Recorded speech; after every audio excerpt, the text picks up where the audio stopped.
It's time for everyone's favorite weekly segment where Mad Dog tells us why he's mad. And you got a full house today, my friend. Yeah, I got Kimberly here. I love that. Her. I got Swagoo. I got to top him because he was great before he stinks. But I got to top Swagoo.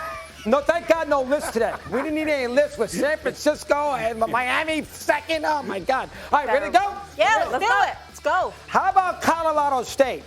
They got 9 million people watching there on Saturday night. Jay Norville, who was at Nebraska, by the way, as an offensive coordinator. More on that in a sec. Norville, hold it now. You got 2 chances to win this football game.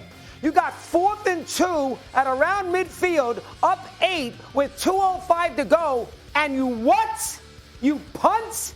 What? Colorado State! You got a major chance here to knock him off, and you punt the football. They come down and score, get the 2-point conversion. Then in overtime, they're down 7. He scores the touchdown, a 2-point conversion. He wins the game at overtime, and he kicks the extra point. That's gutless football. And remember, folks, Norville was the offensive coordinator out in Nebraska. Why do I bring Nebraska into the mix? Did he not heard? I had not heard of Tom Osborne. Show the video. 1984 championship game. 31-30 Miami. This is the best college football game I have ever seen. Nebraska undefeated. Miami had 1 loss in the Orange Bowl. They had just scored on 4th and 8. And Osborne, who had not yet won a championship, where if he kicked the extra point, they would have won it. Instead, he went for 2. He went for 2. He went for 2, and they lost. And Miami and Schnellenberger won the game. And Osborne at Nebraska had the guts to go for 2. And you kick an extra point in double overtime. The disgrace. Number 1. Number one. No, I'm really bothered. You are absolutely right.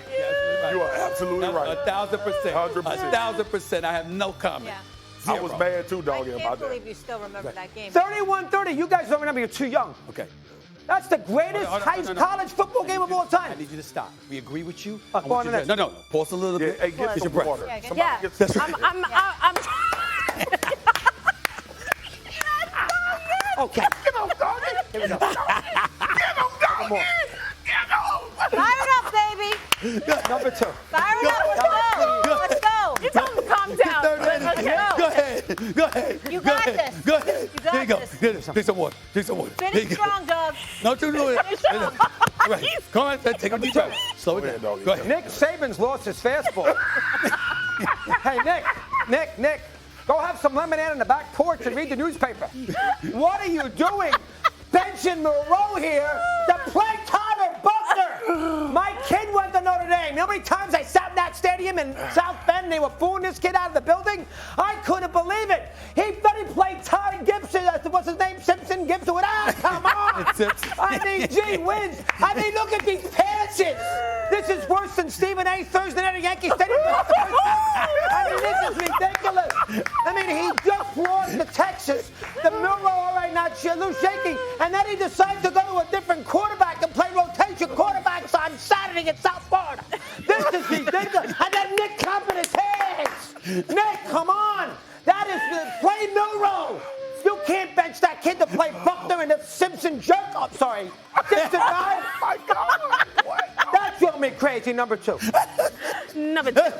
Get some more water. Slow down. Hey, somebody, Slow like, fan this man. right. Fan this Sorry. man. You're right. This man. Marcus, You you okay? agree with him? You okay? No. No more push-ups. No more push-ups. He shouldn't have I need to say, trained. You're right. Just take a deep breath. Take a deep breath. Let's Doggy, go. I'm putting Take the jacket off. Let's go. Jacket. Here, you want Take your jacket off. I'll take I your got you. I got you. Oh, my I hold it for you. accent. I hold it for you. I hold it for you. I am strong got and you. powerful. Say Here's number those 3. affirmations. Can you hear me? Everybody hear me? We got you. We got you. Go ahead. I got you. Number 3. He's not going to be so Do happy you on this. say that looking in the Why? mirror? I'm No, strong it's and great. powerful. Why? So I'm not that Where did that come from? I'm strong and powerful. I am. All right, number 3. I am. All right, did you know that the guy behind me here, he's a big and he's buddies with Sean McVay? Did you know that? No. He is. Don't let him deny it. He is. Never heard of him. So this week, Here we go. this week Hannah, with guess what? Fat Rob, I decide to bet San Francisco. They're favored by 7.5. And so what happens when the game is over? 30-23. He's spending with McVay. He knew about the bet because I told him I love the Niners today. So he called McVay and said, do me a favor. I hate the guy. Kick a field goal at the end. So McVay kicks a field goal. I lose my bet. And McVay says the reason why I did it is point differential at the end of the season. It's week 2 of the NFL. Nobody cares about point differential. So what happens? I lose 10 grand on that field goal. He kicked the field goal and I lost 10 grand. That is unbelievable that McVay, at the end of a game, when the game is over, because his is buddy, and he knew, and he texted McVay, do me a favor, burn the junk, and kick a field goal, and he did, and I lose the game because it was a 7.5 point spread, and they took the 49ers. Doggy. That drove me crazy. Doggy. That was wrong on you. The same guy who told me to take the Wizards, I took them, and he never paid me. Wizards? Who would take the Wizards? Are the Bengals in danger of missing the playoffs? That's a Chris? great stat. I know it's only 11% make it, and now you put the divisional play in there. Good job by the folks. I think Cincinnati's going to have a long year. Burrow's hurt. He's not 100%. They've already lost here 2 games, as you said, both in the division. Yep. Their schedule gets tricky. They got to play Buffalo. They have to play at Kansas City. They got to play San Francisco. I mean, I think they play also They may not play San Francisco, but they play Buffalo and Kansas City. They're in big trouble. That team is in huge trouble in the AFC North. I think the Ravens are going to run away and hide. The Ravens have a relatively easy schedule. They're going to be 3-0 after this week when they play the Colts. I think that the Bengals are, I can't say finished because of this, because last year they were 0-2. They're going to have a bad year. And they're due for 2 great years in a row. Super Bowl, AFC Championship game. This year they're not going to fire. That team's going to go 5-0. That team's going to go 6-10 or 6-11. Doug, you're 100% right to be worried about Joe Burrow and whether this injury will linger throughout the season. But I think what we've seen from the Bengals, you love history. Look at that big old record and fact book you got there, that almanac of information. The Bengals have at least shown us that slow starts do not slow them down. You look at last year, 0-2. They made their 2nd straight AFC Championship game. And had it not been for a defensive holding penalty, they might have beaten the Chiefs. Then you look at 2021, the year they won the Super Bowl. They started 3-2, then they lost back-to-back games heading into their Week 10 bye. I think this is a team where we have at least seen that starts don't necessarily dictate their finishes. But what is concerning, Stephen, clearly Joe Burrow. And if he misses any time, what does that do for this team? But more importantly, if he plays and he is compromised in any way, then you have to reevaluate. But I think if Burrow can hold the fort, if he can somehow be healthy, this team I'm not worried about. First order of business, the mindset, my tone, because I'm on the air with Molly and Kmart together, so I certainly don't want to raise my voice. What I would say to you is, I promised that I would be mellow. I don't think they're in danger of missing the playoffs as of yet, Mad Dog Russo, because here's the mindset that I have. Number one, they're 10-14-1 since Joe Burrow arrived in the month of September and October.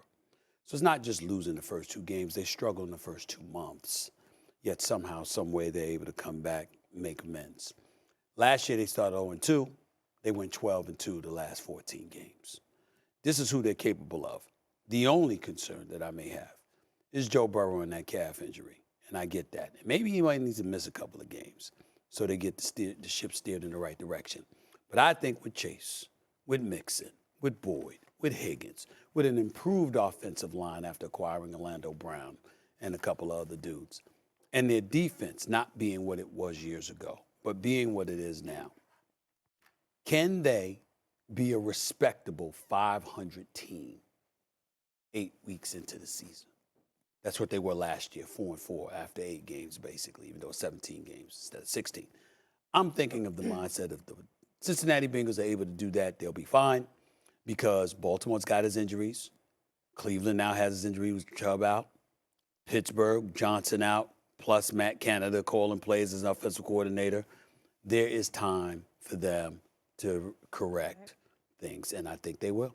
I think they're in huge trouble. Sometimes, Steve, Kimberly, you get a feeling that maybe it's just not going to fire. Yeah. That it's not all on the right You're page. basing it on I get a that feeling about them. On a feeling? I got a feel. Got That it. doesn't mean I'm right. I got you. I'm wrong when you get a 90% of the time. feeling, But You dial up you that can't. route. You have to be a little concerned, no? You just finished saying you're wrong 90% of the time, and since you took that position, why should I be concerned?